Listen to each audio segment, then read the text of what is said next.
KBS 열린 토론.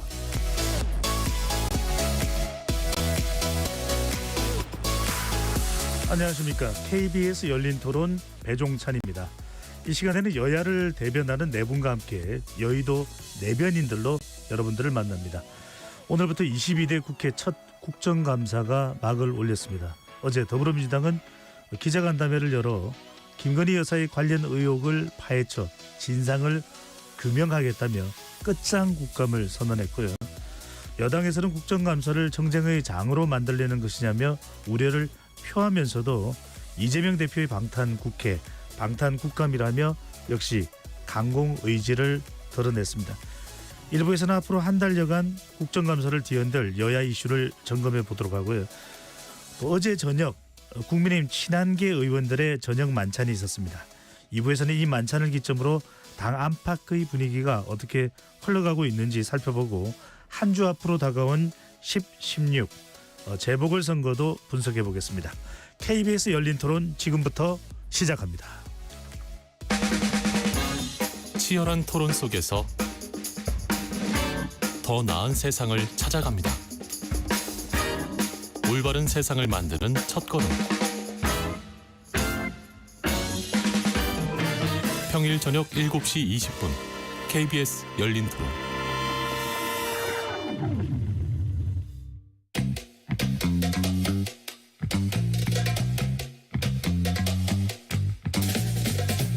네 명의 대변인들이 함께하는 정치 현안 토크 여의도 내변인들. 여야를 대변하는 4명의 입 여의도 내변인들 함께할 네 분의 논객 소개합니다. 정성국 국민의힘 의원 나오셨습니다. 예, 국민의힘 부산진구갑 정성국입니다. 박선원 더불어민주당 의원 나오셨고요. 안녕하십니까. 인천 부평을 더불어민주당 박선원 의원입니다. 정황재 국민의힘 대변인 자리해 주실 겁니다. 네, 반갑습니다. 정광재입니다. 장윤미 더불어민주당 법률위원회 부위원장 나오셨습니다. 네, 안녕하세요. KBS 열린 토론 문자로 참여하실 분은 샵 9730으로 의견 남겨주실 수 있고요. 단문 50원, 장문은 100원의 정보 이용료가 붙습니다. KBS 1라디오의 모든 프로그램은 유튜브에서도 함께 하실 수 있으니까요. 많이 들어와 주시고 구독 꾹 눌러주시고 좋아요도 많이 보내주시면 좋겠습니다. 자, 정치권 현안이 참 많습니다. 바로 그 국정감사, 국정을 감사하고 또 여야 간에 토론이 이루어지는 자리가 바로 국정감사인데요. 오늘 그 첫날에 막을 올렸습니다. 먼저 두 분 국회의원께 이번 국감 어떻게 준비하고 계신지 여쭤보겠습니다. 박선원 의원부터 말씀해 주시면요. 네, 이번 국감은 임기 2년 반이 된 윤석열 김건희 정권의 명운을 결정짓는 국감이 될 것이다. 또 우리 대한민국의 오늘이 과연 어떤 위기에 처해 있고 더 나은 내일을 위해서 무엇을 해야 하는지 하는 정책 국감이 될 것이다. 또 끝으로는 우리 국민이 정말 어렵고 힘듭니다. 우리 국민이 그간 참아온 모든 분노에 답하는 정말 민생 정책 국감이 될 것이다. 이렇게 보고 있습니다. 네. 정성우 의원께서는요? 예. 지금 이제 저희가 이 국정감사의 실질적인 모습은 이제 행정부의 그동안에 이제 모든 모습을 우리 국회가 점검하고 또 잘못된 것을 지적하고 하는 게 사실 맞지 않습니까? 네.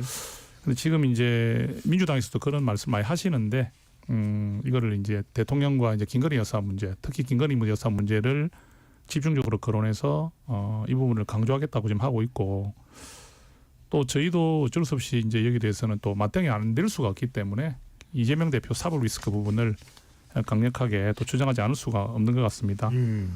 방탄을 위해서 이재명 대표의 방탄을 위한 국감이 있어서는 안 된다는 이야기를 하는 거거든요. 그래서 결론은 이번 국감은 좀 더 이런 정쟁의 국감이 될 것이라는 우려가 좀 됩니다. 예. 그래서 국민들께서 물론 정쟁할 수 있죠.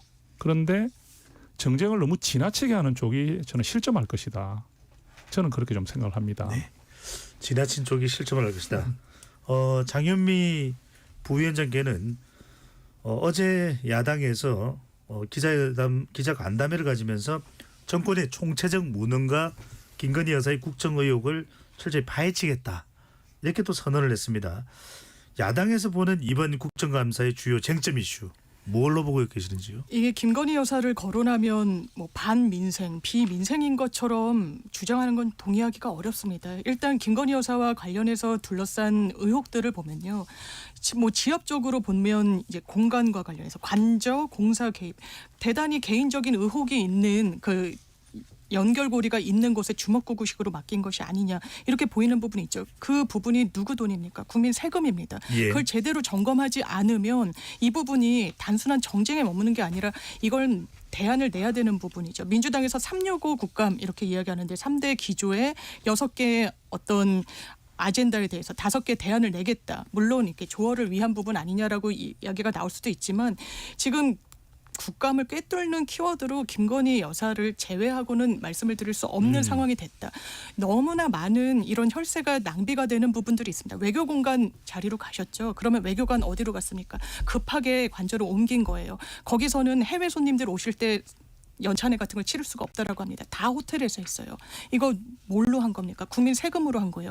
이걸 짚는 것이 그냥 정쟁이다. 반민생이다. 오히려 저는 민생이랑 맞닿아 있다는 생각이 들어서 이 키워드로 계속 국감이 좀 이슈화되지 않을까 생각합니다. 알겠습니다. 야당에서는 김건희 여사 국감을 할 수밖에 없다 이런 입장인 반면에 여당에서는 또 정쟁 국감을 우려함과 동시에 이재명 대표의 사법 리스크에 대한 대응도 준비하고 있기 때문에 이른바 김건희 국감이냐 이재명 국감이냐 팽팽하게 맞서고 있는 상황인데요. 정광재 대변인. 네. 사실 국정감사는 행정부에 대한 입법부의 감시가 주된 목적이죠. 그렇기 때문에 일반적으로는 야당의 시간이 될 수밖에 없습니다. 그리고 집권 1, 2년 차에 치러지는 국정감사는 아직 그 국정이 전반적으로 실행되는 초기에 있기 때문에 크게 이슈가 될 부분도 없지만 예. 벌써 3년 차에 집어들었기 때문에 아마 뭐 민주당이 굉장히 공을 많이 들이고 있을 거예요. 제가 민주당 소속 국회의원이라고 하더라도 상당히 많은 공을 들여서 국정에 대한 비판을 할 것이라고 예상이 되는데 근데 그런 점을 인정한다고 하더라도 장 변호사님 김건희 여사를 둘러싼 어떤 그 감사가 민생과도 동떨어진 건 아니다라고 얘기하지만 지나친 것은 경계해야죠.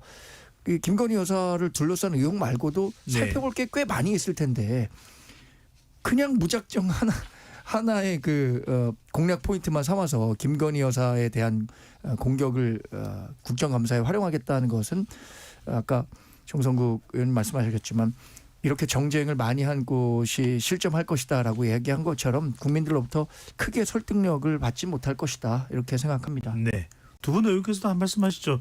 예. 이재명 국감, 김건희 국감에 대해서 어떤 의견이신지요? 왜 우리 이재명 대표에게 뭘 더할 게 있습니까? 모두 과장되고 부풀려지고 심지어 검사실에서 진술 조작 세미나까지 하는 판이고 재판이 진행돼서 법정에 주 3일 나가게 돼 있습니다. 법정에 야당 대표를 감금하는 법정연금이라고 하는 말이 나왔기 때문에 이번에 우리 이재명 대표에 대해서 많은 문제를 제기해 주실수록 우리 당에서는 강력하게 그것에 잘못된 점을 지적할 것입니다. 아까 그 김건희 특검이다, 김건희 국정감사다 이렇게 했는데 그런 말이 맞지만 또 동시에 우리 당에서 지금 내걸고 있는 것은 민생 지원 문제, 자영업자 보호 및 대중소기업 상생 문제, 불투명한 낭비 예산을 어떻게 대폭 삭감할 것이냐, 기후 인구 지역에서의 소멸 문제, 민생 대란, 현 정부의 무능 실정 전 분야를 다룰 겁니다. 지금 우리 국회의원들이 날밤 새고 일을 하고 있는데 정말 그 각 분야에서 총체적으로 현 정권의 무능, 무도함, 무책임이 그대로 드러나는 그런 국정감사가 될 것입니다. 그 가운데 핵심이 김건희 여사의 국정농단이다라고 하는 거죠. 네. 정성국 의원께서는요? 예, 그 국정감사에서 야당이 그런 뭐 국정 현안에 대한 지적을 하고 또 행정부를 질타하는 거는 있어야 됩니다. 예, 그 충실히 하시고요. 그 뭐 저는 그걸 충실해야 된다고는 입장이고 당연합니다, 그죠? 다만 아까 우리 늘 말씀드리다시피 이 그런 이슈들을 다 블랙홀처럼 빨아들이는 이슈를 하나 만들어서 그 김건희 여사의 문제를 악마화 형태로 이렇게 하려는 의지를 보인다는 게 지금 우려가 되거든요. 물론 지금 우리 그 영부인 문제가 국민들의 좀 눈높이에 맞지 않고 또 처신에 있어서 좀 부적절했다는 이야기들은 뭐 대통령실이든 저희 여당이든 다 인식을 하고 있지 않습니까? 근데 이게 이 국정감사라는 것은 이 국민의 삶을 살피는 것이잖아요. 그죠? 행정부의 그 수많은 그 기관의 일들을 체크해야 되는 그런 열의를 놔두고 네. 이 김건희 여사 악마와 하나의 당력을 집중한다? 이게 과연 우리 국민들이 받아들일 때 어느 정도 비판을 할 수 있고 제기는 할 수 있지만 이게 당력을 모은다? 그래서 그 어떤 기구까지 만들었지 않습니까? 그래서 이런 부분들은 좀 지나치다. 그래서 우리 야당의 본연의 일인 행정부를 견제하고 행정부의 실정을 이렇게 객관적으로 잡아내는 일에 충실해 주시면 어떻겠나 이런 말씀드립니다. 네. 매우 충실하게 하겠습니다. 예. 국정감사 이제 근 한 달여 기간 동안 진행되기 때문에 우리 국민들의 민생에는 상당히 중요한데 그래서 국정감사이기 때문에 무엇보다도 누구를 증인으로 채택하느냐가 상당히 중요합니다. 만약에 나오지 않을 경우에 국회는 또 동행 명령서도 발부를 할 수 있는 것으로 알고 있는데 박선원 의원께서는 지금 이번 국정감사에서 반드시 출석해야 할 증인 또 어떤 이슈와 관련된 누구를 지목을 하시는지요? 네, 우선 그 정부 그리고 주요 책임자들이 당연히 다 증인으로 나와야 됩니다. 뻔한 말 같지만 뻔하지 않습니다. 즉 정부에서 주요 공직자들이 나올 때 증인 선서를 다 하지 않는 경우가 있어요. 예. 그렇기 때문에 주요 공직자 모두 증인 선서를 하는 책임 있는 공직자로 이번 국회에 모두 나와야 된다 하는 것이 기본이고요. 그 다음에는 이제 현재 국정농단의 뿌리인 그 김건희 여사와 관련된 중요 인물들이 다 나와야 된다.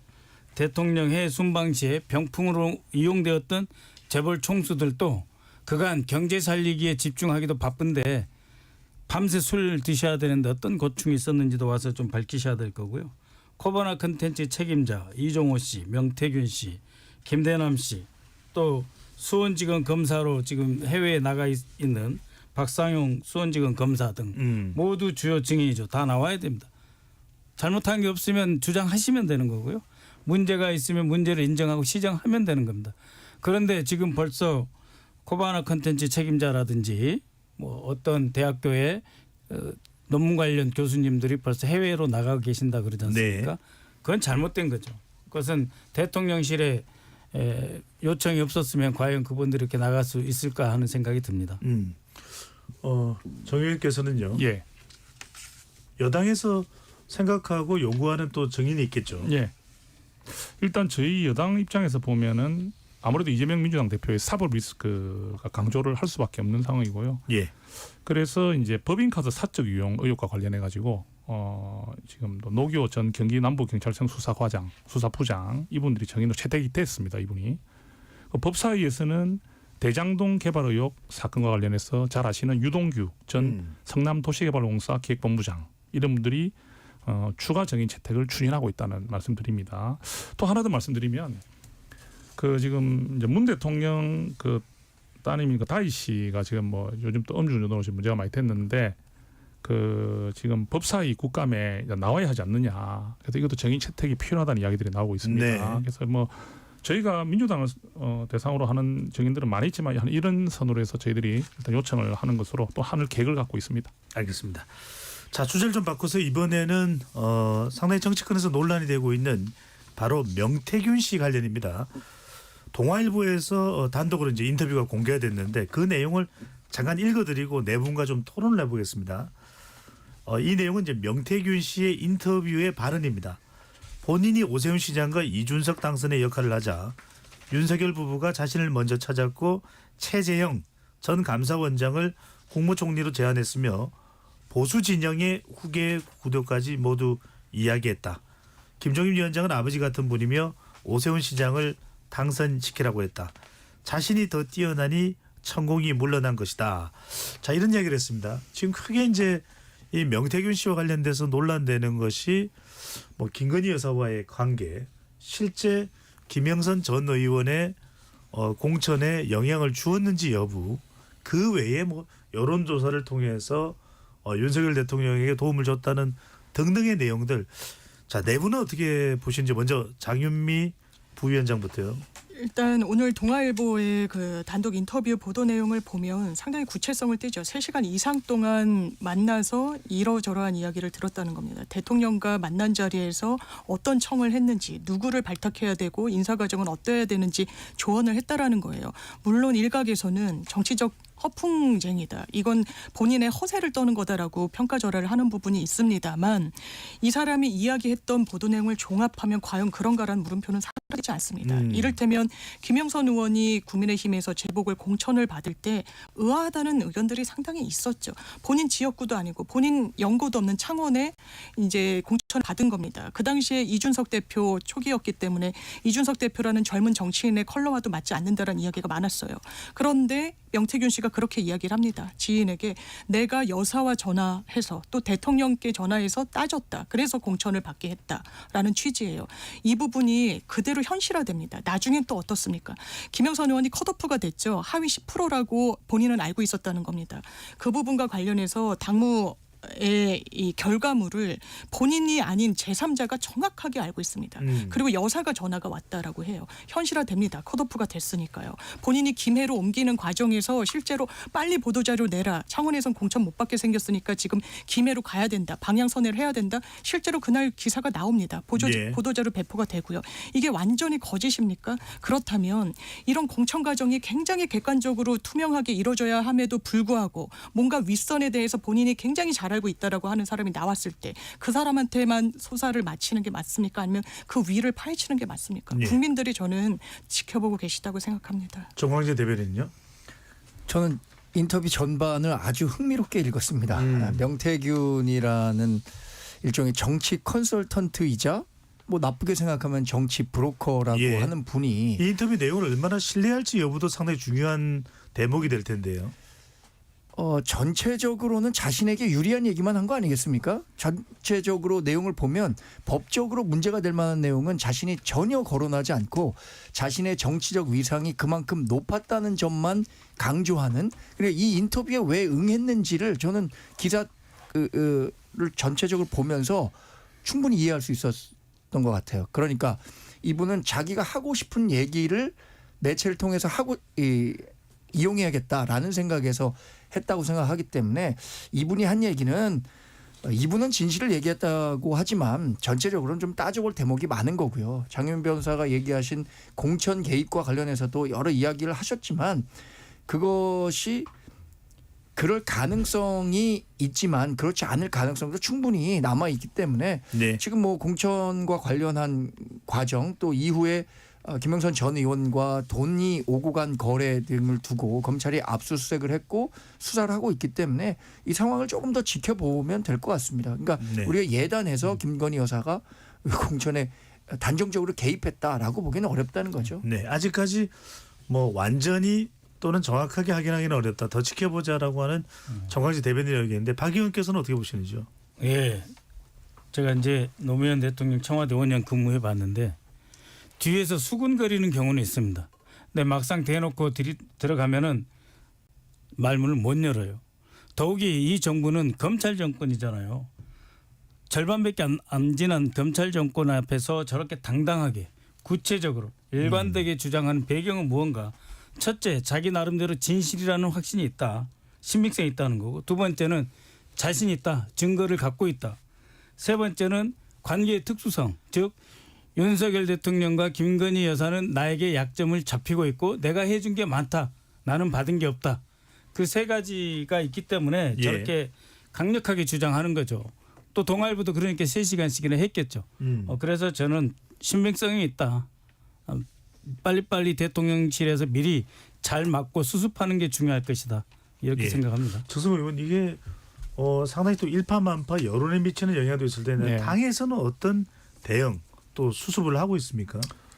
그 뭐 저희가 지금 이게 당하고는 직접적으로 뭐 관련이 있다 보기는 좀 그렇고, 이게 지금 예. 영태훈 씨가 우리 국민의힘 당하고는 좀 거리가 있죠. 이게 사실 대통령님이나 여사님과의 관계잖아요. 지금 뭐 공천 개입이든 또는 대통령님 사시는 거 뭐 셀 수 없을 정도로 찾아간니부터 시작해서 여기 지금 말하고 있는 내용들이 정말로 이게 좀 친분이 있지 않고서는, 신뢰가 있지 않고서는 하지 못하는 표현들이 막 나오고 있거든요. 예. 그러니까 이 명태균 씨에 대해서 저희 당이 어떻게 지금 뭐 개입해가지고 뭐 이 사람에 대한 평가를 하기는 상당히 좀 곤란한 상황이고요. 문제는 지금 이 한 사람이 했던 역할들이 굉장히 좀 파급력이 지금 있다 보니까 이분의 말 한마디에 지금 우리가 지금 흔들흔들거리고 막 좌절되는 부분들에 대해서 좀 경계를 할 필요가 있다. 왜? 네. 과연 이분이 한 말들이 그럴듯하게 볼 수는 있지만 또 아까 우리 정광재 대표님 말씀하신 대로 본인에게 유리한 이야기만 하고 있다 볼 수 있는 거거든요. 또 이런 말을 하더라도 대통령이나 여사는 반박을 할 수가 없는 위치잖아요. 이분이 어떤 이야기를 하더라도 대통령님이 그러면 안 했다고 뭐 반박을 한다든지 또는 뭐 여사가 반박을 할 수 있습니까? 그러니까 이분은 지금 뭐 법적으로 어때서 이 사람을 지금 뭐 가둘 수 있는 어떤 그 명백한 어떤 그 또 이분을 고소하고 이럴 수 있는 상황도 아닌 것 같고 네. 그래서 이 문제는 정치적으로 굉장히 지금 이분으로 인해서 우리 국민의힘이나 대통령이나 여사에 대한 그 이미지가 지금 이게 안 좋아지는 부분에 대해서 걱정이 많이 되는 것이다. 정의롭게 안 여쭤볼 수 있는 게 아까 박선원 의원께서 민주당은 국정감사에 명태균 씨를 정인으로 부를 계획이다라고 얘기를 하셨거든요. 나오면은 대응을 할 수밖에 없을 텐데. 대응을 해야 되죠. 그런데 네. 우리 국민의힘이 뭐 이분의 개입에 대해서 잘못했다 이런 게 아니라 우리 여당은 어차피 대통령과 김건희 여사를 방어를 하는 위치에 설 수밖에 없습니다. 할 수 있는 부분은 그 안에서 명태균 씨가 신빙성 없는 이야기, 그 다음에 우리 본인에게만 유리한 쪽으로 하는 이야기에 대해서는 당연히 저희도 방어를 해야 되겠죠. 예. 네. 장윤비 부위원장은 뭐 추가적으로 네. 보고 있는 의견이 있다면요. 저는 눈에 띄는 게 대통령실의 반응입니다. 이 사람이 뭐라고까지 얘기하면 자기가 싹 다 조언을 해줘서 보수 후계 구도는 뭐 이준석 뭐 어떻게 가야 된다라고까지 조언을 했고 내 말을 듣지 않으면 윤석열 김건희 두 부부가 감옥 갈 거다라고까지 언론에 대고 인터뷰를 해요. 그러면 이게 날조라면 이게 거짓 비방이라면 당연히 대통령실의 반응이 나와야죠. 그리고 이게 과장된 부분이 있다면 입장이 나오는 게 지극히 정상이라고 생각합니다. 나오고 있지 않죠. 그러니까 여러 정치적 해석이 나오는 게 아닌가. 이런 부분을 방치하는 이유가 뭔지 그리고 이렇게까지 대처할 수밖에 없는 대통령실의 입장은 무엇인지 궁금합니다. 네. 정광재 대변인요. 대통령실이 명태균 씨 주장에 일일이 반응할 필요는 없을 것 같아요. 그리고 그럴 만한 위치에 있는 분도 아니라고 생각합니다. 이게 뭐 모르겠습니다. 이제 국정감사의 증인으로 채택됐다는 것은 아마 우리 당에서도 동의를 해줬으니까 국정감사 증인으로 채택됐을 건데 출석을 하는지 안 하는지는 자신의 의지에 달렸겠죠. 뭐 동행명령장을 발부한다고 하더라도 명태균 씨가 예를 들어서 국정감사장이든 아니면 보다 공개적인 장소에서 정말 우리들의 의혹을 더 증명할 수 있을 만한 내용들을 얘기한다면 모를까. 아직까지 뭐 대통령실에서 이런 분이 얘기하는 발언 하나하나에 국정 운영을 책임진 사람의 발언에 무게가 있는데 어떻게 대통령실에서 이런 얘기까지 벌써 할 수 있겠습니까? 네.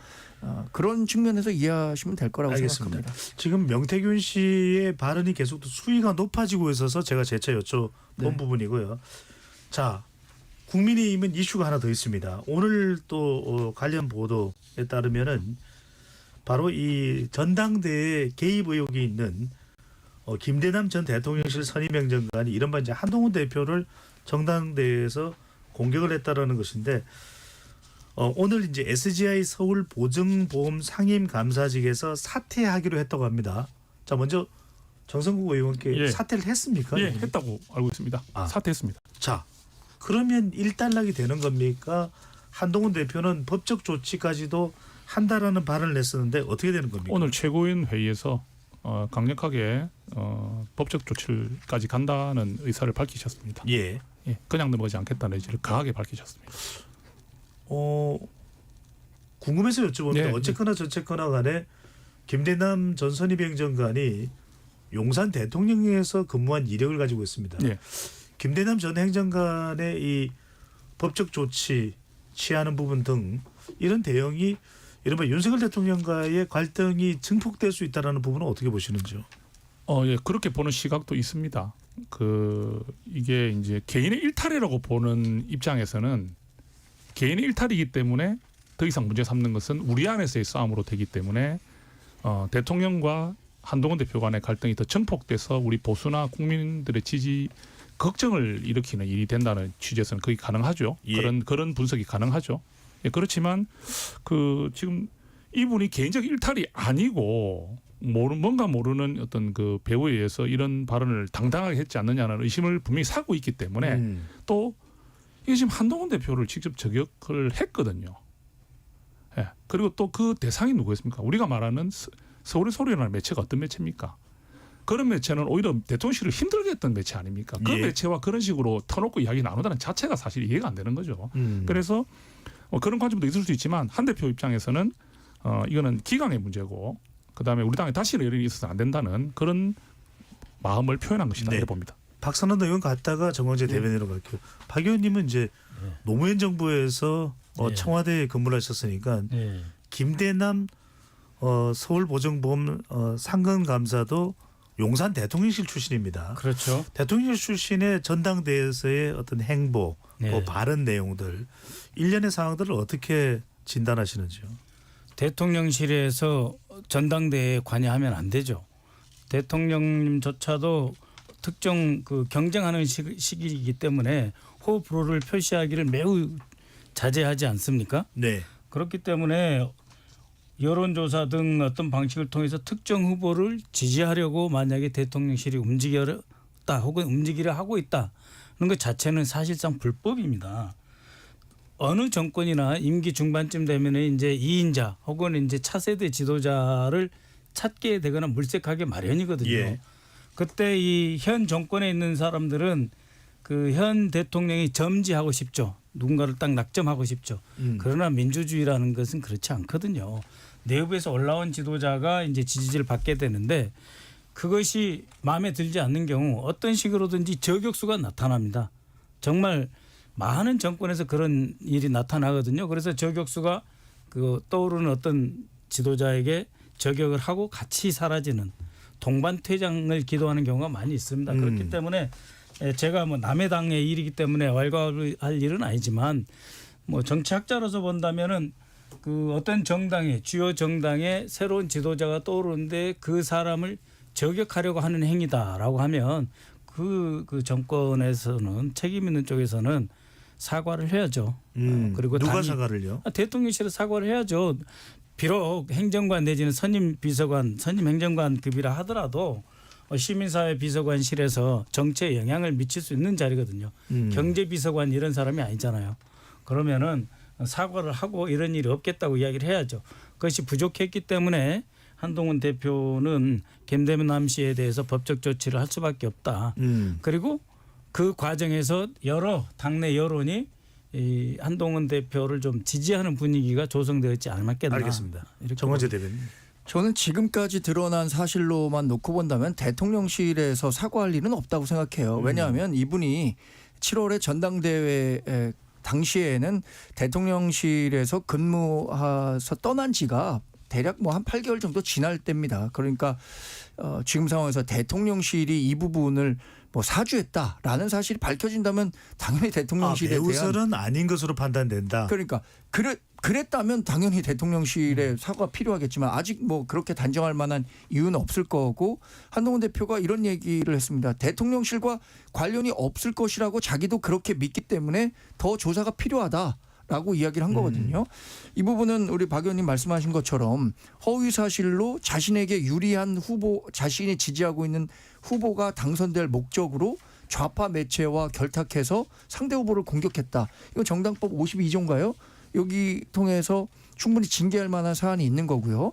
이런 일이 발생했을 때 이걸 책임지지 않고 아무도 책임을 묻지 않은 상태에서 그냥 위야무야 넘어간다면 다음에 또 이런 일이 없으란 법이 있습니까? 그러니까 저는 당의 기강을 세우는 차원에서라도 반드시 어떤 배경이 있었고 누가 어떻게 관여했었는지에 대한 명확한 뭐 수사를 통해서 밝혀낼 필요가 있다고 생각합니다.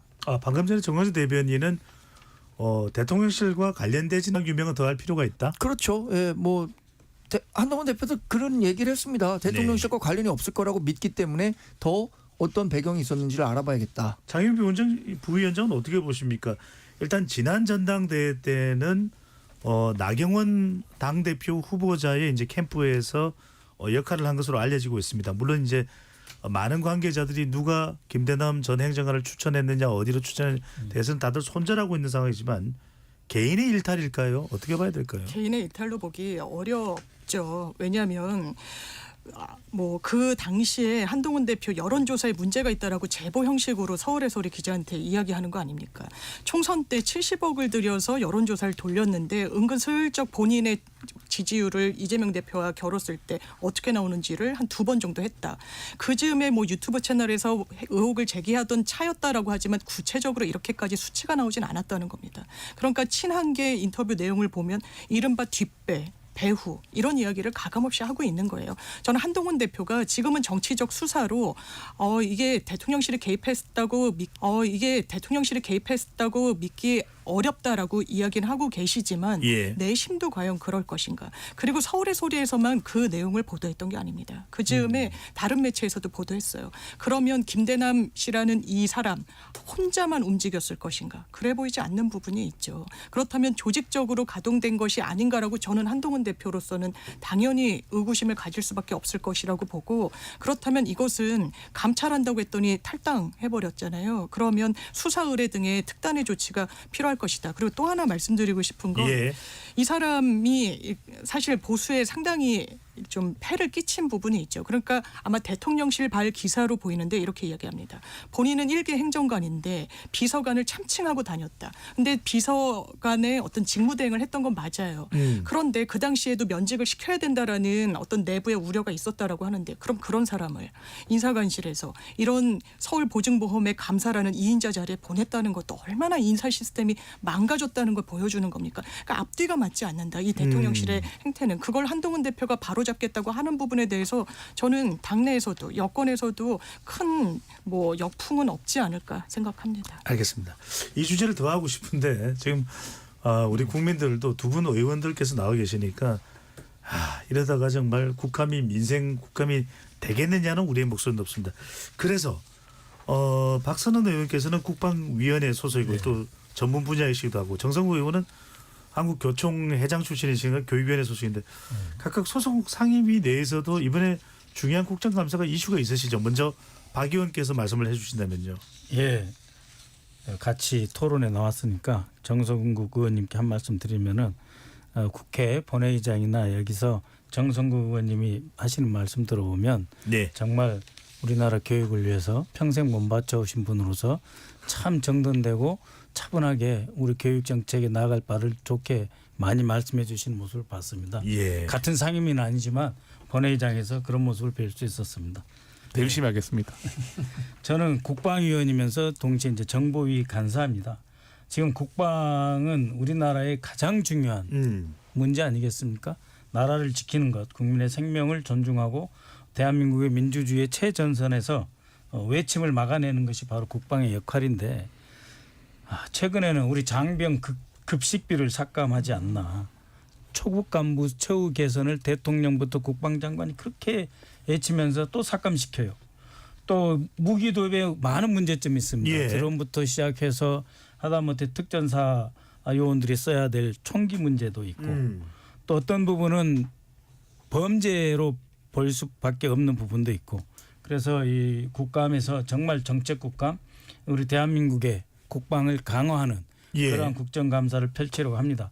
무엇보다도 우리의 그 국가안보 전략을 되짚어보고 우리 국방부가 과연 대한민국의 국익을 우선하는 정책을 펴고 있느냐 아니면 오히려 일본의 안보 전략에 맞춰 들어가는 친일 군사 노선을 취하고 있는 것은 아닌가 이런 문제까지 매우 폭넓게 짚을 것입니다. 또한 한 가지만 덧붙이면 이제 하루가 멀다 하고 오물풍선이 날아오는데 지금 북풍이 불지 않습니까? 곧. 그래서 북쪽에서 남쪽으로 바람이 불어오게 돼 있어요.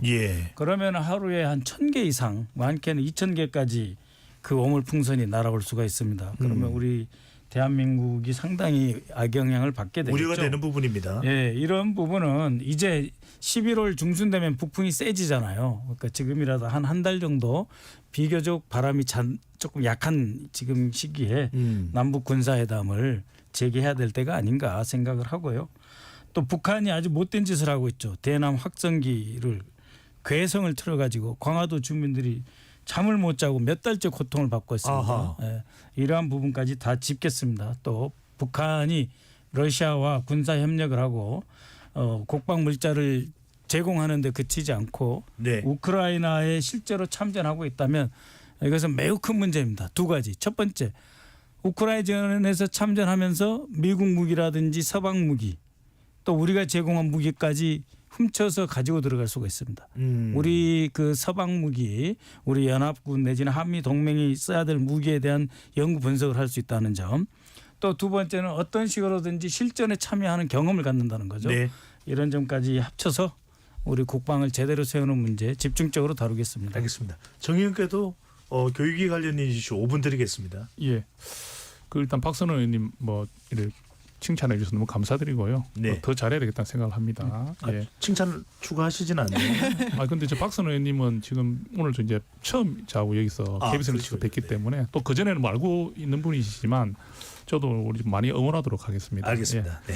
그 교육위는 아시다시피 지금 의대 이 문제, 정원 문제가 지금 아직까지 전혀 지금 진척이 없기 때문에 이 문제는 정말 좀 다뤄질 수밖에 없지 않겠습니까? 특히 또 며칠 요 사이에 또 의대 휴학 승인 문제 때문에 또 네. 큰 지금 이슈가 되고 있습니다. 그래서 이 문제부터 시작해서 지금 계속 복잡한 일들만 생기는 것 같아요. 너무 괴롭습니다 지금.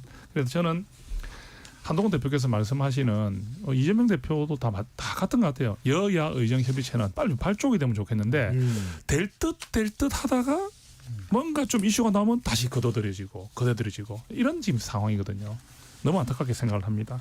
그리고 우리 교육에서 지금 나오는 이야기가 여기서 저 교육에만큼은 김건희 여사가 안 나왔으면 좋겠는데 네.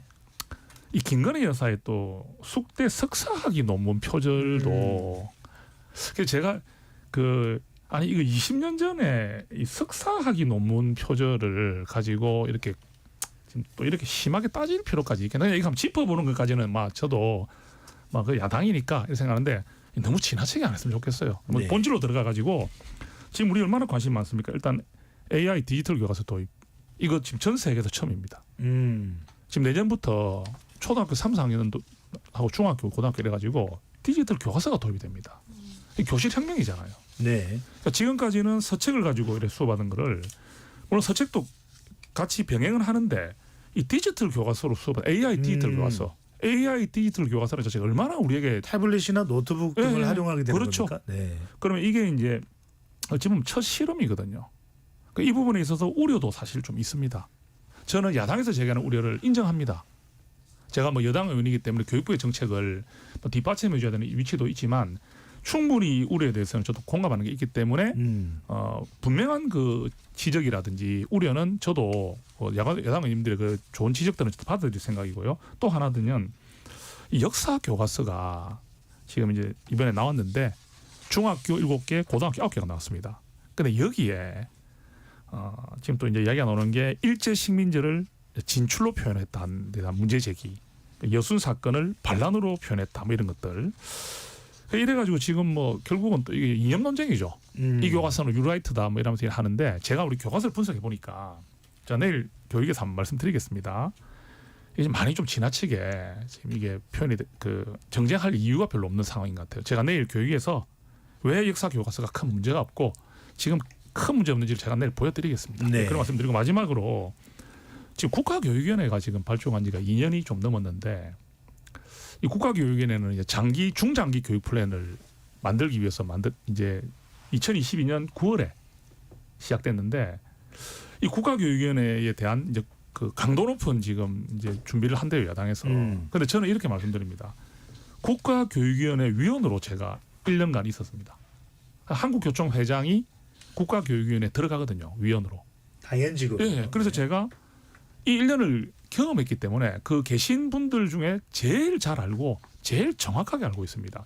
조금 부족한 점도 있을 수 있고 아쉬운 점도 있을 수 있는데 국가교육위원회는 자꾸 합의제라는 식으로 강조를 많이 해요.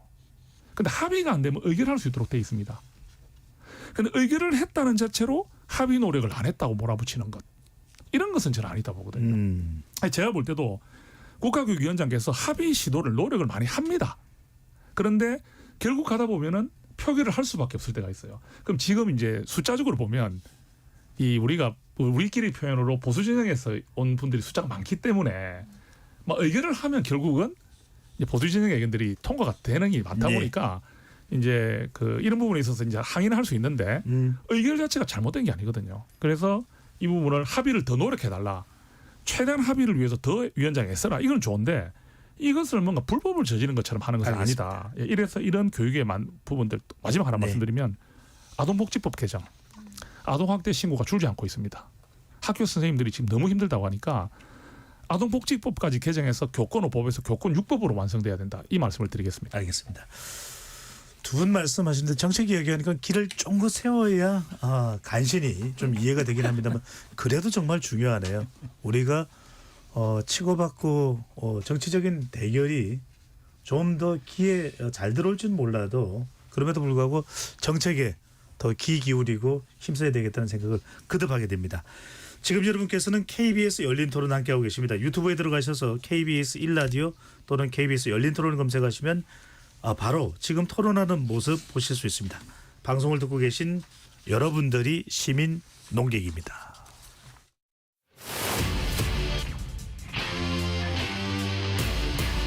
토론에 정답은 없습니다. 토론이 세상을 바꿀 수도 없습니다. 하지만 질문은 새로운 세상을 만들 수 있습니다. 질문으로 올바른 세상을 만드는 첫걸음 KBS 열린 토론.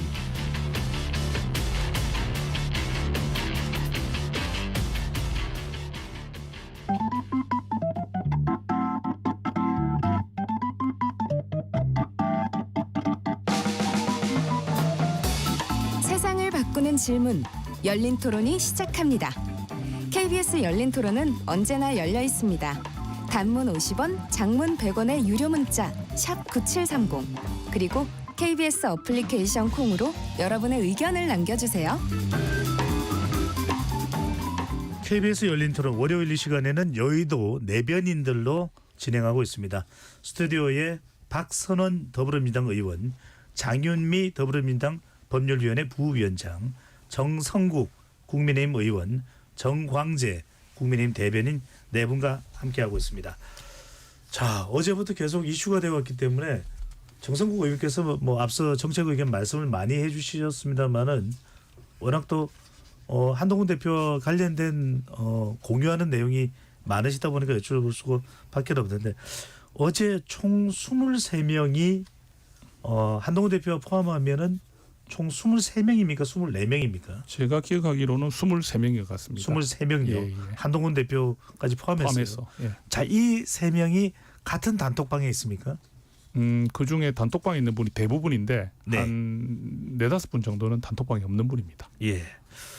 자, 친한계로 분류되지 않는 김재섭 의원, 또 부산 지역 중진인 조경태 의원, 김선, 주진호 의원. 주진호 의원은 윤석열 대통령과 상당히 가까운 관계가 아닌가 이렇게 또 해석이 되기도 하는데 이분들을 이렇게 집합시킨 사람은 누굽니까? 누가 지금 친한계의 자장입니까? 특별히 자장이라 말씀드릴 수 있는 분이 있는 건 아니고요. 예. 아무래도 이제 송석준 의원님께서 삼선이시거든요. 중진이기 때문에 송석준 의원께서 9월 초에 우리가 모이자 했던 게 연기돼 가지고 10월로 연기된 거거든요. 이 자연스럽게 연결된 모임입니다. 예. 급박하게 이루어진 게 아니고요. 아까 그리고 김건 의원입니다. 김건 의원이시고요. 외교 전문가시죠? 예, 맞습니다. 김건 의원이시고 그래서 또 주진우 의원도 어떤 경우는 뭐 친한이라 하기도 하고 친윤이라 하기도 하는데 주진우 의원은 정말로 좀 양쪽에서 다 신뢰를 받는 또 의원이시기 때문에 아마 어제 온 것이 좀 주목을 받지 않았나 싶은 생각이 듭니다. 예. 근데 이 모임이 공교롭게도 제가 이제 짧게 하긴 하는 이유는 제일 내용을 정확하게 말씀드릴 수 있으니까요. 윤석열 대통령이 아세안 정상회의 참석자 순방을 떠나는 날 이 모임이 있었고 공교롭게도 한동훈 대표는 공항 배웅을 안 했습니다. 이른바 친한계 이탈의 시작으로 봐도 됩니까? 저는 그렇게까지 해석하는 거는 좀 안 했으면 좋겠다 싶은 게 예. 지금 한동훈 대표께서도 우리 대통령실과 당이 다 함께 잘 되기를 바라지 않겠습니까? 근데 이 모임은 이런 이야기가 좀 있었어요. 우리가 이제 전당대회 때 당선되고 나서 사실 우리 그때 좀 도와주신 분들이 실제로 있었거든요. 다 아시잖아요. 그 뭐 17명 정도 된다 하는 말이 있었는데 그분들이 보좌진도 좀 파견하고 이래 실제 도움 분들입니다. 근데 도움 분들이 이 9월 초에 만나기로 했을 때 못 만났기 때문에 추석 지나고 다시 보자 이래 됐기 때문에 사실 한동안 전혀 만나지를 못했어요. 예. 그러니까 대표께서도 그동안 나를 당선시켜주게 된 대선분들에 대해서 그 당선된 날에 한번 같이 있고 나서 못 만났기 때문에 한 2-3달 정도 지나는 사이에 있었던 여러 가지 이야기들도 나눠야 되고 또 다시 한번 또 감사하는 마음도 또 있을 것이고 이래서 자연스럽게 모인 건데 이게 어떤 개파를 형성하기 위해서 뭐 대통령 각을 지기 위한 거다 이렇게까지 표현하기에는 좀 어렵지 않겠나 잠깐만 생각합니다. 여쭤봅니다. 공항 배웅을 한다간 지난번에는 체코를 갈 때는 공항 배웅을 나갔습니다. 한동훈 대표가. 안 나간 이유가 있습니까? 검정구청장 선거 지원 때문이죠. 부산에서 1박 2일간 검정구청장 지원 유세를 했거든요. 예. 그 경우 때문에 못 나가셨습니다. 박선원 의원께서는 지금 제가 일련의 과정을 말씀드렸는데 어떻게 보시는지 한동훈 대표 주도의 한동훈 대표 포함 23명의 모임의 성격 어떻게 보시는지. 국군의 날 행사장에서 근데 행사 끝나고요. 윤석열 대통령이 여당 의원들한테 한 분 한 분 이렇게 악수를 하면서 조금 있다 오찬장에 올 거지 계속 그러시더라고요. 그랬는데 그 의원님들은 대부분 다 오찬장으로 갔어요. 그런데 한동훈 대표만 혼자 차 타고 다른 데로 가시더라고요. 저도 그 방향으로 갔습니다만 그런 걸 보면서 야, 참 보기 힘든 광경이다. 어떻게 당대표가 저렇게 따로 가느냐 그런 느낌이 있었고요.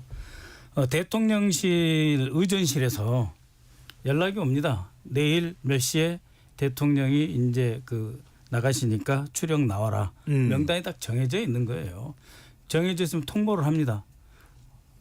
그 명단이 없으니까 통보가 안 된 거죠. 저는 아니 대통령실의 일반적인 운영이 그렇습니다. 이번에 그랬다는 건 아니고 대통령실에서 의전에서 딱딱 정해주는 거예요. 누구 필참 누구는 뭐 대참해도 되는데 대참할 바에 오지 마라. 분명하게 입장을 주죠. 그래서 이 17명에서 23명의 의원님들이 모이셨다고 하는데 저는 좋은 모임이라고 생각을 합니다. 왜냐하면 오늘자 중앙일보의 이하경 주필이라는 분이 칼럼을 썼어요. 근데 여러분 잘 아시다시피 이하경 주필은 어떤 분이냐면 중앙일보 홍석현 회장이 비서실장하고 거의 같은 분이에요. 네. 그분이 뭐라고 그랬냐. 수석 비서관들 앞에서 김건희 여사가 윤석열 대통령에게 지나치게 강한 언행을 하는 것을 여러 번 목격했다. 그러니까 좋은 의미에서 보면은 현재 그 윤석열 정권의 책임과 권한이 김건희 여사에게 있다. 그것에 대한 문제의식이 상당히 공유되어 있는 것이 아니냐. 만약에 제가 일방적인 해석입니다. 국민의힘에서 그러한 문제의식이 있기 때문에 대통령이 지금 이제 해외 순방 중인 기간에 한번 모이는 것은 객관적으로 보면은 나쁜 일은 아니다. 알겠습니다. 저는 그렇게 봅니다. 방금 전에 박선노 의원께서 이하경 논설위원이 홍석현 회장의 비서 역할이라는 것은 비서실장 격이다는 건 저의 판단입니다. 박 의원의 판단으로 저의 박선노 의원의 판단입니다. 판단으로 여러분들께 전달을 드립니다. 자, 정광재 의원께 안 여쭤볼 수가 없는 게 이 자리에서 뭐 주요한 내용들은 아직까지 다 공개는 안 됐습니다만 22명입니다. 한동훈 대표를 빼고 다음 모임 때는 한 명 더 데리고 와라. 그러면 44명이 되고요. 박정훈 의원은 40여 명은 지금 입장을 정하지 못하고 있다.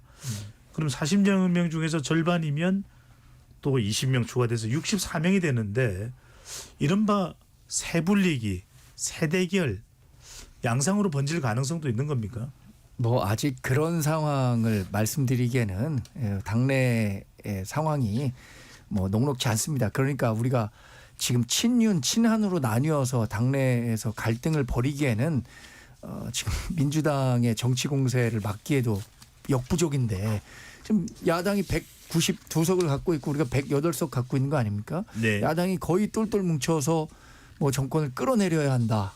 물론 뭐 공식적으로는 탄핵이라고 얘기하고 있지는 않다고 강변하지만 이런 상황에서 우리가 자중질환 일으켜서 민주당 좋은 일을 시킬 수는 없는 거죠. 그리고 지금의 상황만 놓고 본다면 저는 한동훈 대표는 끊임없이 대통령실에 이런 얘기를 하고 있는 겁니다. 대통령이든 국정 지지율이든 국민의힘 지지율이든 동반 하락하고 있잖아요.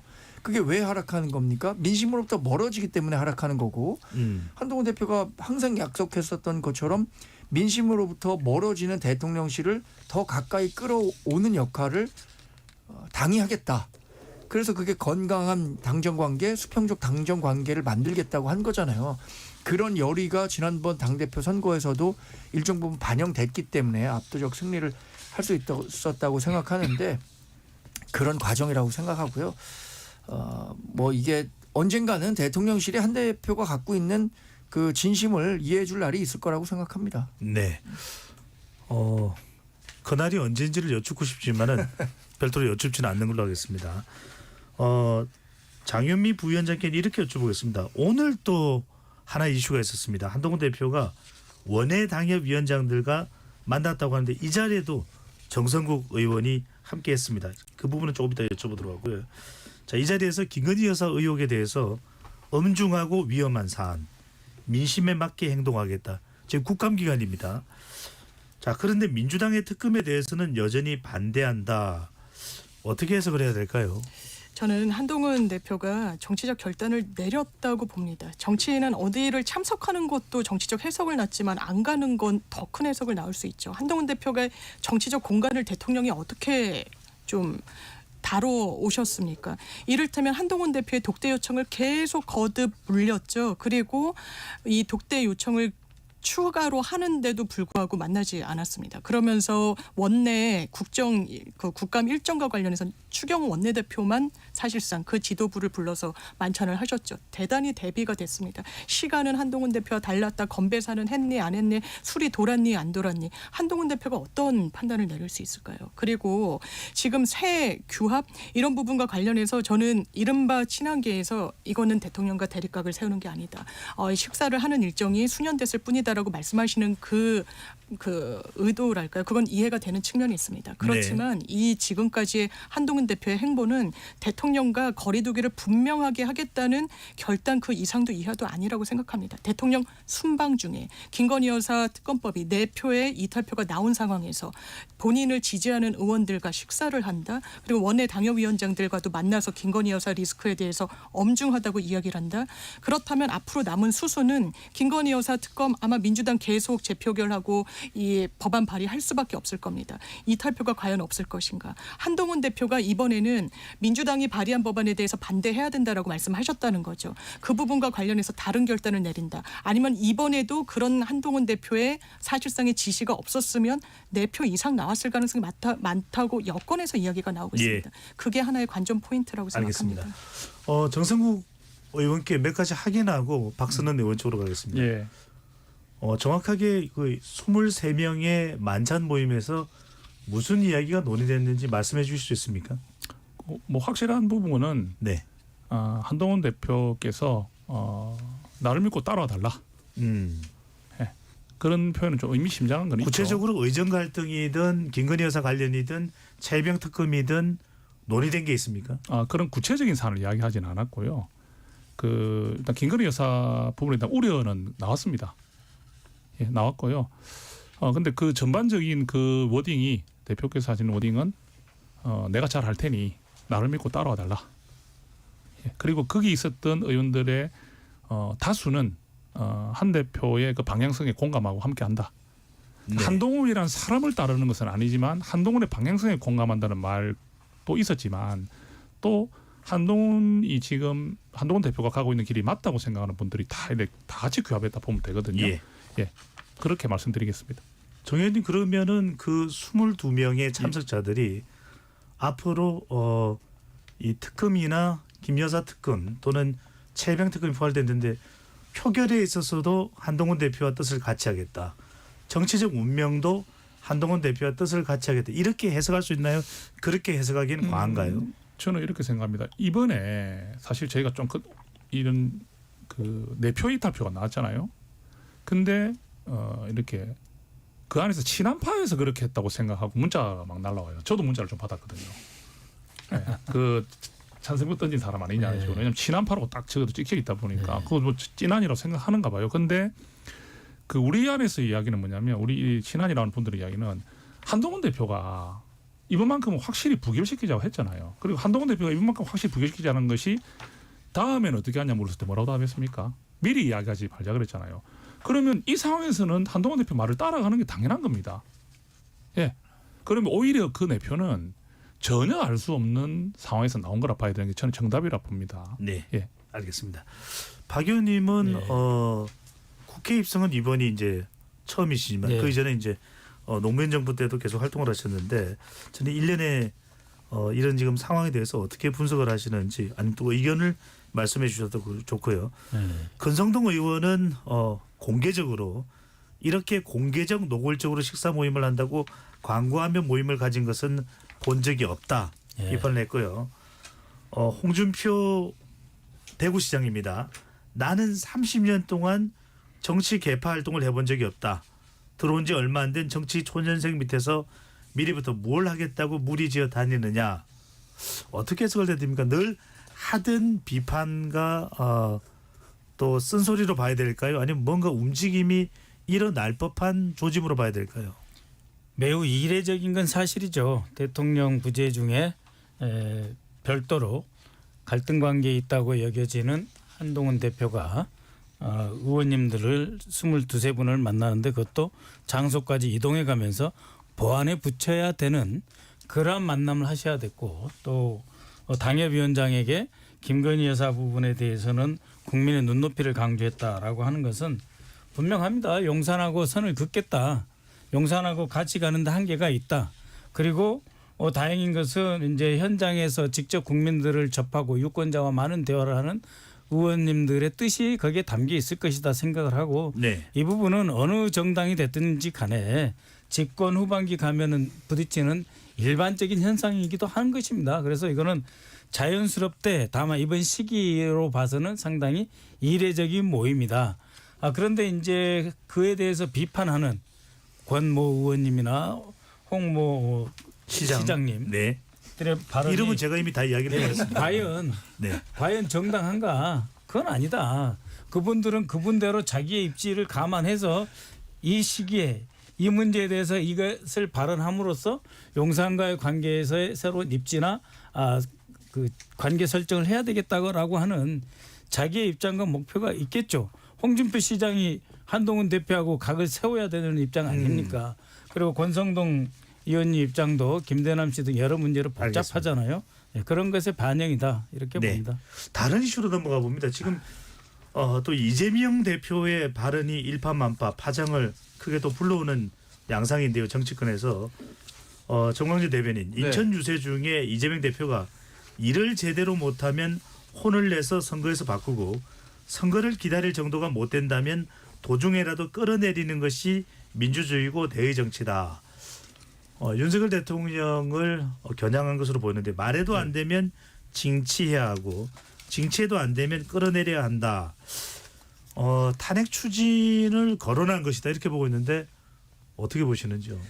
이 말을 중학교 1학년 학생 교과서에 실어보고 이게 뜻하는 바가 무엇이냐라고 그 시험 문제에 낸다면 이거 틀릴 학생 한 명도 없을 것 같은데요. 그런데 이게 누가 보더라도 그러면 윤석열 대통령에 대한 탄핵에 나서겠다 이런 의미로 해석될 수밖에 없는데 정작 당에서는 이걸 뭐 우리가 당론으로 탄핵을 추진하겠다는 게 아니다. 대표 말 따로 하고 이 대표 말이 확산되고 논란이 되니까 이걸 주워 담기 위해서 당에서는 또 열심히 노력하는 모습을 보면서 과연 민주당은 무슨 생각을 하고 있는 것인가? 혹시 이 탄핵이라는 설익은 과일 이런 걸 먼저 땄다가 괜히 쓴 맛만 보고 떨어지는 것 아니냐라는 두려움을 갖고 있는 건 아닌가 싶어요. 그러니까 우리가 지금 탄핵이라는 것이 굉장히 엄중한 그 헌법상의 어떤 헌정 중단을 야기할 수도 있는 부분인데 지금 윤석열 대통령에 대한 탄핵을 얘기하면서 실정법 위반 같은 걸 얘기하는 것은 없어요. 오로지 검찰을 정치화했다. 아니면 김건희 여사가 이런 문제가 있기 때문에 탄핵해야 된다라는 여론을 조장하고 있는 거거든요. 그러니까 이런 부분은 저는 민주당이 입장을 좀 더 명확히 했으면 하는 생각도 갖고 있습니다. 장현무 부위원장은 어떻게 네. 보시는지 이재명 대표가 윤석열 대통령 탄핵을 본격화했다. 이렇게 봐야 될까요? 본격화라기보다는요. 저는 이 워딩이 탄핵을 암시했다고 해석될 여지는 있다고 생각합니다. 하지만 짚어주신 대로 탄핵에 나서겠다라고까지 확대돼서 해석되지는 않는다라고 생각합니다. 다만 저는 이 워딩을 했을 때 탄핵 엄중하죠. 대한민국의 불행입니다. 그 너무나 엄중한 단어이기 때문에 정말 함부로 입 밖에 내게 되면 역풍을 맞는 겁니다. 근데 지금 탄핵의 말의 무게가 얼마나 가벼워졌습니까? 그 책임이 누구한테 있는 겁니까? 윤석열 대통령한테 있다라고 보는 게 맞는 거죠. 경제는 쪼그라들고 내수는 회복이 되지 않고 물가는 고공행진해. 그럼 법과 원칙은 제대로 작동하고 있습니까? 검찰은 김건희 여사를 사실상 무죄 방면하지 못해서 안달이 난 것처럼 보이고 있습니다. 국민들이 그렇게 판단하고 계시다는 거예요. 그러면 여러 가지 방안이 있죠. 선거가 오기 전에 이 직에서 내려오게 하는 방향. 개혁신당 뭐라고 얘기하고 있습니까? 네. 임기단축 개헌 이야기합니다. 유시민 전 장관 그렇다면 하야를 하되 어떤 사법적인 리스크를 묻어주는 이런 닉슨의 미국 사례를 거론하기도 합니다. 이런 사례가 지금 가시화되고 있습니다. 거기에 대해서 반성적인 성찰, 국정 운영의 방향 전환 없다면 저는 이 말의 무게가 더 가벼워질 수 있다. 이런 생각합니다. 네. 제가 그 자리에 있었는데 잠깐 한 말씀 드려도 먼저 될까요? 하시죠. 네. 네, 강화도 강화 군수선거에 유세를 가셨습니다. 그 자리에서 이재명 대표가 한 이야기인데요. 일반적으로 민주주의에 대한 강연 비슷하게 하신 거예요. 그러니까 단 한 번도 강화도에서 군수선거에서 이겨본 적이 없습니다. 민주당이. 그런데 갈수록 강화도에 사는 우리 주민들의 삶은 어려워지고 있지 않습니까? 바꿔야 된다. 바꾸지 않으면 현재와 같은 강화도의 우리 삶이 회복되지가 않는다. 그렇기 때문에 선거에서 투표해서 바꿔라. 바꾸기 어렵다면 일단은 그래서는 안 된다고 벌도 주고 징치할 수 있는 권리가 있다는 것을 잊지 말아라 네. 하는 것입니다. 보편적으로 우리나라 헌법에 저항권이 명시는 안 되어 있습니다만 헌법에 명시되어 있지 않다고 해서 국민의 권리가 무시되어서는 안 된다. 그 조항을 통해서 우리나라 헌법에도 저항권이 있다라고 하는 헌법학자들이 다수인데요. 네. 일반적으로 자 지금 살기 좋으냐 그러면은 또 찍어라. 그러나 지금 살기 어렵고 힘들고 고통스럽다면 선택을 바꿔라. 그 바꾸는 방법은 여러 가지가 있죠. 투표를 하는 방법, 비판을 하는 방법, 징치를 하는 방법, 때로는 직접 찾아가서 항의하는 여러 가지 방법을 총체적으로 표현하지 맞습니다. 이렇게 보고 있고요. 네. 아직 우리 당에서 탄핵 부분에 대한 어떤 입장도 정해지지 않았습니다. 알겠습니다. 국민의힘은 극도로 반발하면서 이 강화 유세의 이재명 대표의 발언에 대해서 자신의 재판을 방탄하기 위한 탄핵 거론이다. 이렇게 아주 강력 대응을 시사하고 있는데 어떻게 보시는지요? 말씀이 좀 지나쳤죠. 예. 그래도 이재명 대표라 하면 그 최고 지금 의석을 가진 제1야당의 대표 국가의전설 8위 아닙니까? 그런 분께서 본인도 지금 대통령의 꿈을 갖고 계신 분인데 아무리 윤석열 대통령이 마음에 안 들고 비판하고 싶다 하더라도 좀 지킬 선은 좀 지켜주셨어야죠. 이게 아까 장유미 우리 그 의원 말씀대로 조금 그런 뉘앙스는 줬잖아요. 탄핵이란 말하는 거 안 했지만 그 다 느끼게 만들었거든요. 그러면 좀 신중하셔야 되죠. 왜? 공당의 최고 대표라는 분께서 제1야당의 대표라는 분께서 지금 그 국민의 선택을 받아서 나라의 국가 원수로서의 지금 그 대통령직을 수행하고 있는 분이 마음에 안 든다고 해서 끌어내릴 수 있다. 도중에라도 끌어내리는 건 탄핵밖에 없습니다. 그 뭐 쿠데타를 일으켰다는 건 아니잖아요. 그러면 이렇게 해버리면 이게 또 저는 좀 부적절한 게 이 지금 강화 군수나 뭐 검찰구청장 선거는 이런 말을 하시면서 선거유세를 할 이유가 없습니다. 그냥 지역 일꾼을 뽑아달라 하고 일 잘하는 사람 인물론을 말씀하셔야지 그 격에 안 맞게 그런 선거 가가지고 뭐 끌어내리는 게 어떠냐면 탄핵을 시사하고 그래서 이재명 대표께서 이런 정도 품격은 지켜주실 분이라 생각하는데 그런 말씀을 하셨고요. 이것을 굳이 탄핵이라고 해석하고 탄핵 굳히기로 나가신 분이 바로 한동훈 대표 아닙니까? 만약에 정성국 의원님 말씀대로라면 아직은 탄핵을 거론할 때가 아니다. 조금 더 국민의힘과 대통령실이 하는 것을 지켜봐 달라 이렇게 이야기를 하셔야죠. 네. 그런데 그것을 바로 탄핵이라고 규정하고 들어오신 것이 도대체 뭐 때문인가? 나경원 의원처럼 그 헌법을 개헌함으로써 헌법을 개정함으로써 자연스러운 임기 단축론을 포함한 그런 희망사항이 담겨 있는 건 아닌가. 야당 대표의 말을 빌어 본인의 희망사항이 섞여 들어가 있는 건 아닌가 하는 생각을 합니다. 전혀 네, 그렇지 정관진 대변인. 전혀 그렇지 않다는 말씀을 드립니다. 우리는 헌정이 계속 안정적으로 진행되는 게 우리 국민들이 제일 싫어하는 게 정치적 불확실성 아니겠어요? 그리고 2016년에 겪었던 그런 정치적 불확실성이 다시 재현된다는 것에 대해서 얼마나 많은 분들이 두려워하고 경계하고 있습니까? 그런 것들을 고려할 때 지금 탄핵이란 말을 지금 민주당에서는 윤석열 정부의 국정 지지율이 낮고 뭐 여러 가지 실정 때문에 가벼워졌다고 하지만 그것보다는 오히려 민주당이 자꾸 이 얘기를 꺼내다 보니까 탄핵이라는 것에 대한 심리적 거리가 가까워진 거죠. 장윤비 부위원장께 또 1분 드리겠습니다. 이 질문을 드릴게요. 그러니까 탄핵을 거론했을 때 어떤 영향 또 민주당으로서 어떤 효과를 또 예상한다고 봐야 될까요? 정확한 헌법 법률상의 법조인이시니까 위반이 있는 경우에 뭐 탄핵을 거론할 수 있는 것일 텐데요. 일단 민주당으로서는 오히려 변수를 안 가져가는 게 좋다라는 제가 익명 인터뷰를 봤습니다. 지금 이 정부 지지율 좋지 않습니다. 민심 위반은 사실상 심각합니다. 그렇다면 수권 정당으로서 민주당이 집권 가능성이 높아지는 거 아니겠느냐라는 예측도 반작용으로 가능해지는 부분이 있죠. 그랬을 때 탄핵이란 변수라는 건 이게 역풍으로 작용할지 어떻게 될지 모르는 겁니다. 탄핵은 민주당이 하는 거 아닙니다. 국민들이 하시는 거예요. 예전에 박근혜 전 대통령 탄핵 때도 민주당에서는 질서 있는 퇴진 이야기했었습니다. 국민들이 그 여론이 불붙으면서 여당 의원들도 좀 이탈표가 생기면서 그때까지 갔던 거였습니다.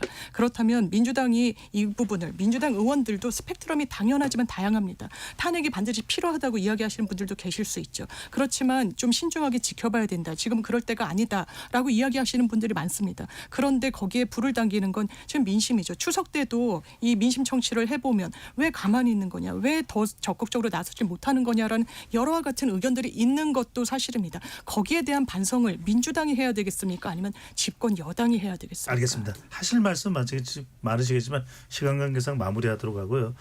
정말 두 분 의원 말씀하시는 대로 중요한 현안이 많은 국정감사 정말 민생을 위해서 민생을 향해서 나아가시면 좋겠습니다.